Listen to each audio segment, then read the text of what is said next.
Bismillahirrahmanirrahim. Assalamu alaikum students. In this lecture I am going to explain the topic chemoosmosis.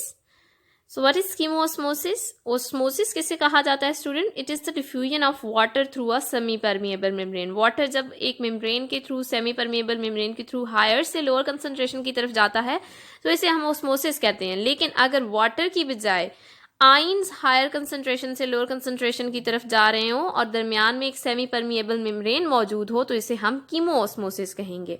Movement of the chemical ion through a semi permeable membrane from higher concentration toward the lower concentration.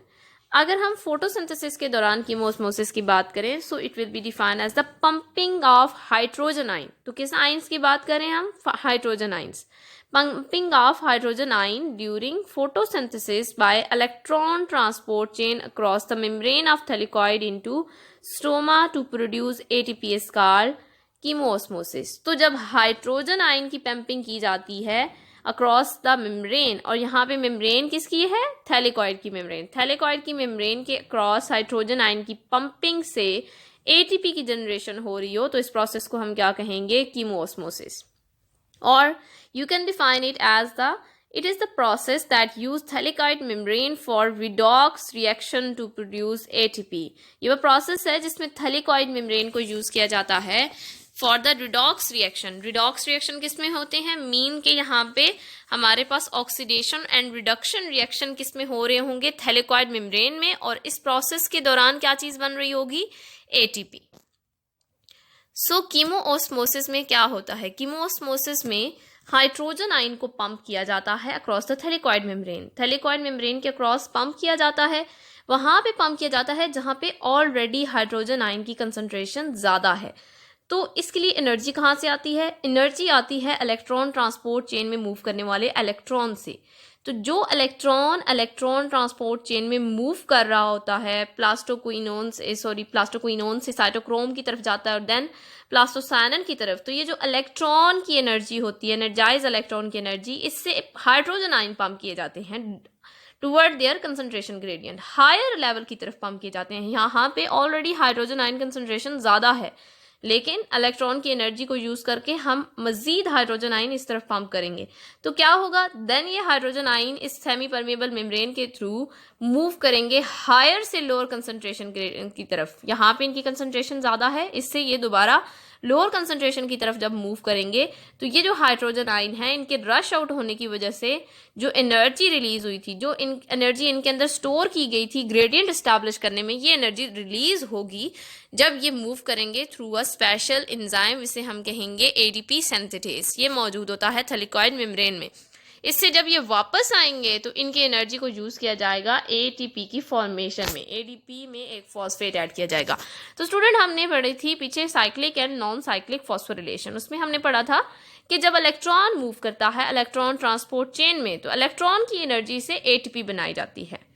तो electron की energy से direct ATP नहीं बनती बल्कि पहले hydrogen ion pump किए जाते हैं. हाइड्रोजन ग्रेडियंट एस्टैब्लिश किया जाता है टुवर्ड हायर, लोअर से हायर की तरफ जब पंपिंग होती है हाइड्रोजन आयन की, तो जहाँ पे हाइड्रोजन की कंसंट्रेशन इंक्रीज हो जाती है वहाँ हाइड्रोजन आयन ग्रेडियंट एस्टेब्लिश हो जाता है. यही हाइड्रोजन आयन जब इस पंप के थ्रू वापस मूव करेंगे, ठीक है, ADP सिंथेटेज के जरिए वापस मूव करेंगे हायर से लोअर की तरफ, ठीक है, जहाँ इनकी कंसंट्रेशन ज़्यादा होगी या वहाँ से इनकी ओस्मोसिस होगी टुवर्ड लोअर.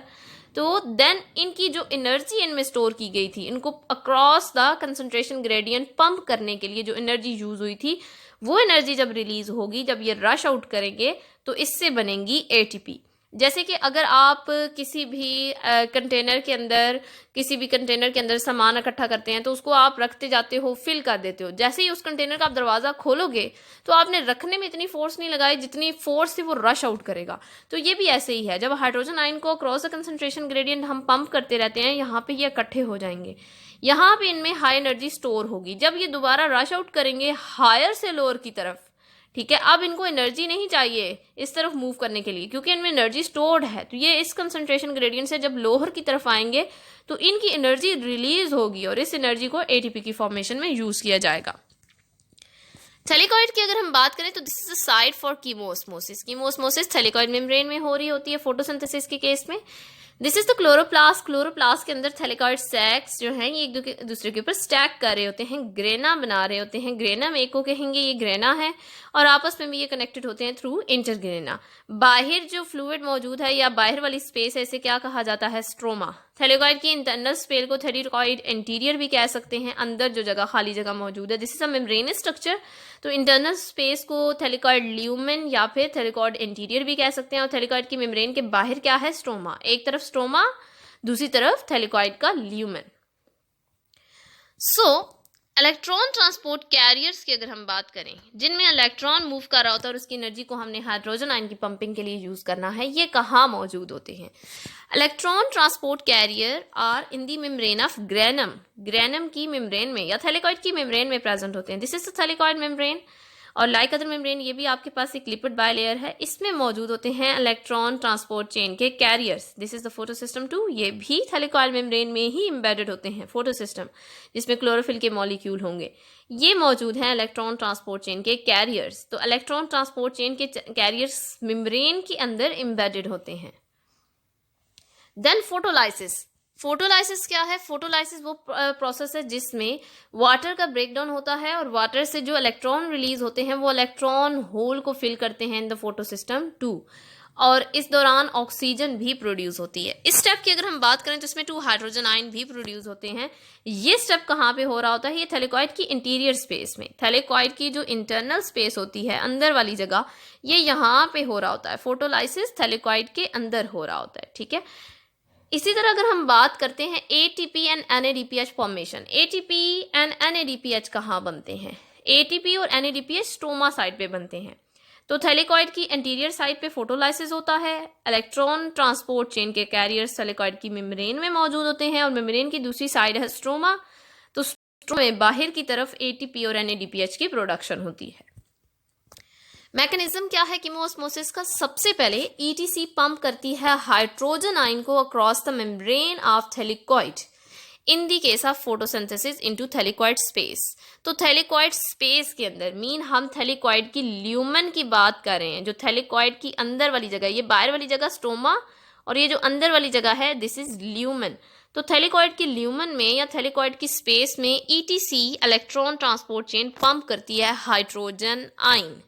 ठीक है, किस तरह से कि यहाँ पे एनर्जी जो है इलेक्ट्रॉन ट्रांसपोर्ट चेन के अंदर जो इलेक्ट्रॉन मूव कर रहा है ये एनर्जी प्रोवाइड करेगा, और इस एनर्जी से then ETC electron transport chain के कैरियर पंप करेंगे हाइड्रोजन आयन को। ये बाहर है स्ट्रोमा साइड। स्ट्रोमा साइड से थैलेकॉइड के अंदर वाली साइड पे थैलेकॉइड की स्पेस में या इसके ल्यूमन में पंपिंग की जाएगी। ठीक है, तो आहिस्ता आहिस्ता यहाँ पे हमने ये भी पीछे डिस्कस किया कि थैलेकॉइड का जो ल्यूमन है या इंटर्न हम इसकी बात करें थैलेकॉइड की इंटीरियर स्पेस की, तो यहाँ पे फोटोलाइसिस भी हो रहा होता है। तो यहाँ तो ऑलरेडी हाइड्रोजन आयन की कंसंट्रेशन ज़्यादा होती है। हाइड्रोजन आयन की कंसंट्रेशन इस साइड पे ऑलरेडी ज़्यादा है। इसके साथ साथ हाइड्रोजन आयन की कंसंट्रेशन मजीद कैसे इंक्रीज हो रही है कि ईटीसी पंप कर रही है हाइड्रोजन आयन को by using the energy of electron, और इनको लोअर से हायर की तरफ भेज रही है। क्रॉस द कंसंट्रेशन ग्रेडियंट ये इकट्ठे हो जाते हैं। जब ये दोबारा रश आउट करेंगे तो इनकी एनर्जी को यूज किया जाएगा एटीपी की फॉर्मेशन में। तो इनकी एटीपी की फॉर्मेशन किस तरह से होगी? जब ये दोबारा डिफ्यूज करेंगे हायर से लोअर की तरफ। नेक्स्ट स्टेप में क्या होता है? Electron moving through the etc provide करता है energy for pumping of proton. जैसे कि पहले भी मैंने आपको बताया कि पंपिंग ऑफ प्रोटॉन के लिए प्रोटॉन मोटिव फोर्स जो है प्रोटॉन हाइड्रोजन आयन की पंपिंग के लिए across the concentration gradient energy कौन प्रोवाइड करता है? इलेक्ट्रॉन। जो electron energised electron primary electron acceptor के पास गया था और देन वो ईटीसी में मूव करता है, ये इलेक्ट्रॉन एनर्जी प्रोवाइड करता है for the pumping of proton. और ये जो एनर्जी है ये हाइड्रोजन आयन के ग्रेडियंट की फॉर्म में अक्रॉस द मेम्ब्रेन इकट्ठी हो जाती है। ठीक है, तो हम इस स्टेप को डिस्कस कर लेते हैं। यहाँ पे ये सारा सिस्टम दिखाया गया। थैलेकॉइड की मेम्ब्रेन में फोटो सिस्टम भी मौजूद होते हैं, इलेक्ट्रॉन ट्रांसपोर्ट चेन भी मौजूद होती है।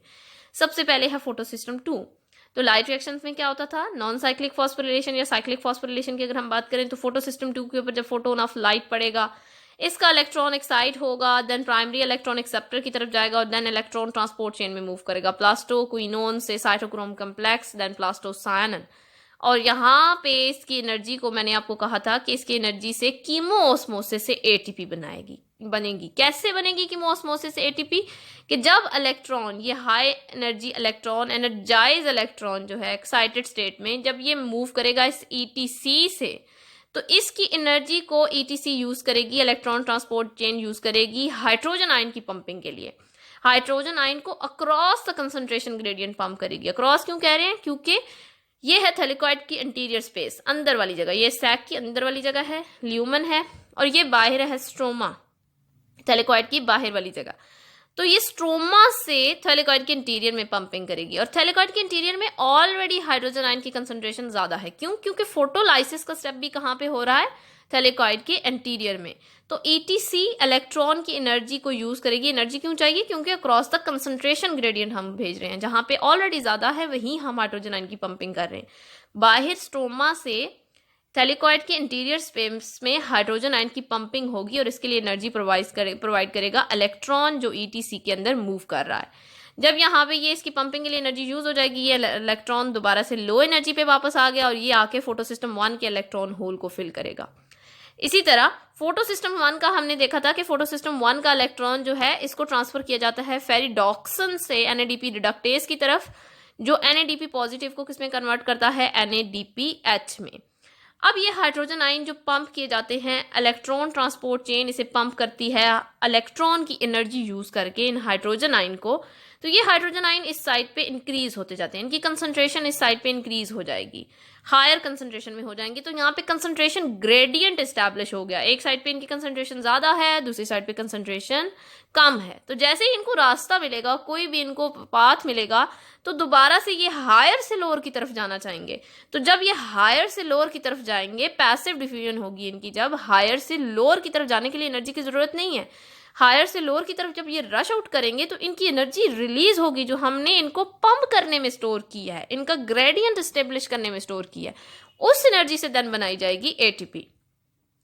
सो हाइड्रोजन आयन मूव करेंगे down their gradient through the special complex called ATP synthetase. ATP synthetase वो कॉम्प्लेक्स है जिसके थ्रू ये मूव करते हैं। एटीपी सिंथेटेज का स्ट्रक्चर यहाँ पे दिखाया गया है स्टूडेंट्स। तो यहाँ पे फोटोसिस्टम 1 है, इसमें इलेक्ट्रॉन, ये थैलेकॉइड का इंटरनल स्पेस है, ये बाहर स्ट्रोमा है। थोड़ी सी इस फिगर को इस साइड पे आप, यहाँ पे स्ट्रोमा है और ये थैलेकॉइड का इंटीरियर है, तो आपने ध्यान से देखनी है। वाटर की स्प्लिटिंग किस साइड पे होगी? थैलेकॉइड के इंटीरियर स्पेस में, ठीक है। यहाँ इलेक्ट्रॉन जो एक्साइटेड हुआ फोटोसिस्टम 2 का, ये जाएगा प्लास्टोक्विनोन की तरफ। तो प्लास्टोक्विनोन क्या करेगा? इस इलेक्ट्रॉन की एनर्जी को यूज करेगा और हाइड्रोजन आयन को पंप करेगा स्ट्रोमा से किसकी तरफ? थैलेकॉइड की इंटीरियर स्पेस में, थैलेकॉइड के ल्यूमन में, ठीक है। जब ये इलेक्ट्रॉन आगे जाएगा, अब ये इलेक्ट्रॉन लो एनर्जी पे आ गया क्योंकि इसकी एनर्जी हाइड्रोजन आयन की पंपिंग के लिए यूज होगी, प्रोटॉन मोटिव फोर्स के लिए यूज होगी, प्रोटॉन की मूवमेंट के लिए। हाइड्रोजन को प्रोटॉन भी कह सकते हैं, हाइड्रोजन आयन को। सो B6F जो है साइटोक्रोम कम्प्लेक्स, इससे देन ये जाएगा प्लास्टोसाइनन की तरफ। अब इसकी एनर्जी लो हो चुकी है, ये लो एनर्जी लेवल पे मौजूद है, तो ये इलेक्ट्रॉन होल फिल करेगा फोटोसिस्टम 1 में, जो कि फोटोन ऑफ लाइट से क्रिएट हुआ जब इसका इलेक्ट्रॉन एक्साइट होगा। फोटोसिस्टम 1 का इलेक्ट्रॉन किसके पास मौजूद है? फेरिडॉक्सन के पास। फेरिडॉक्सन इसको ट्रांसफर करेगा एनएडीपी रिडक्टेज की तरफ, और एनएडीपी फेरिडॉक्सन एनएडीपी रिडक्टेज इसको देन क्या करेगा? एनएडीपी को कन्वर्ट करेगा एनएडीपीएच में। ये हाइड्रोजन कहाँ से आएंगे? ये हाइड्रोजन इन टर्न वही हाइड्रोजन आयन, इस साइड पे हाइड्रोजन आयन की कंसंट्रेशन इंक्रीज होगी ना थैलेकॉइड ल्यूमेन में, क्योंकि हाइड्रोजन आयन इसी साइड पे पंप किए जा रहे हैं अक्रॉस द कंसंट्रेशन ग्रेडियंट, और फोटोलाइसिस भी थैलेकॉइड के इंटीरियर स्पेस में हो रही है, ल्यूमेन में। तो जब ये हाइड्रोजन आयन मूव करेंगे, और मूव किसके थ्रू करते हैं? एक स्पेशल कॉम्प्लेक्स के थ्रू, जिसे हम कहते हैं एडीपी सिंथेटेज। एडीपी सिंथेटेज के थ्रू ये हायर से लोअर की तरफ जब मूव करेंगे, तो जो एनर्जी इनकी पंपिंग के दौरान इनमें स्टोर हुई थी, इनका ग्रेडियंट एस्टैब्लिश करने में स्टोर हुई थी, वो एनर्जी रिलीज होगी, और इस एनर्जी से एडीपी के अंदर एक फॉस्फेट ऐड किया जाएगा और इसको कन्वर्ट किया जाएगा एटीपी में, और ये हाइड्रोजन आयन देन एनएडीपी को एनएडीपीएच में भी कन्वर्ट करने में हेल्प करेंगे। So during diffusion hydrogen ion energy को यूज करते हैं प्रोडक्शन ऑफ एटीपी के लिए। एटीपी प्रोडक्शन किस तरह से होती है? जब हायर से लोअर की तरफ मूव करेंगे हाइड्रोजन, ठीक है। पहले इलेक्ट्रॉन की एनर्जी को यूज किया हाइड्रोजन आयन को लोअर से हायर की तरफ भेजने के लिए, स्ट्रोमा से थैलेकॉइड के इंटीरियर स्पेस में।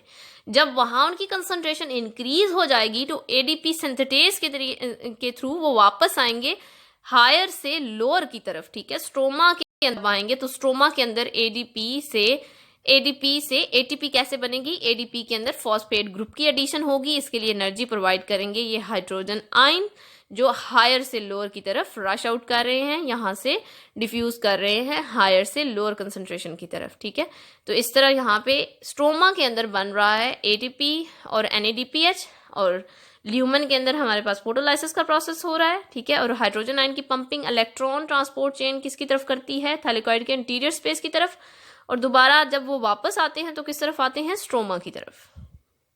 सो कीमोऑस्मोसिस ही प्रोसेस है जिसके थ्रू साइक्लिक और नॉन साइक्लिक इलेक्ट्रॉन फ्लो होता है ना, जब इलेक्ट्रॉन फ्लो करता है, ठीक है, इलेक्ट्रॉन ट्रांसपोर्ट चेन में, तो कीमोऑस्मोसिस के प्रोसेस से एटीपी बनती है। मीन इलेक्ट्रॉन के फ्लो को किसके लिए यूज किया जाता है, हाइड्रोजन आयन की पंपिंग के लिए। और जब हाइड्रोजन आयन हायर से लोअर की तरफ मूव करेंगे, उनका ग्रेडियंट एस्टैब्लिश हो जाएगा, हायर से लोअर की तरफ दोबारा जब आएंगे थ्रू द एटीपी सिंथेसिस, तो इससे क्या बनेगी, ATP. This process is called chemiosmosis. Thank you so much students, I hope आपको टॉपिक समझ आ गया होगा।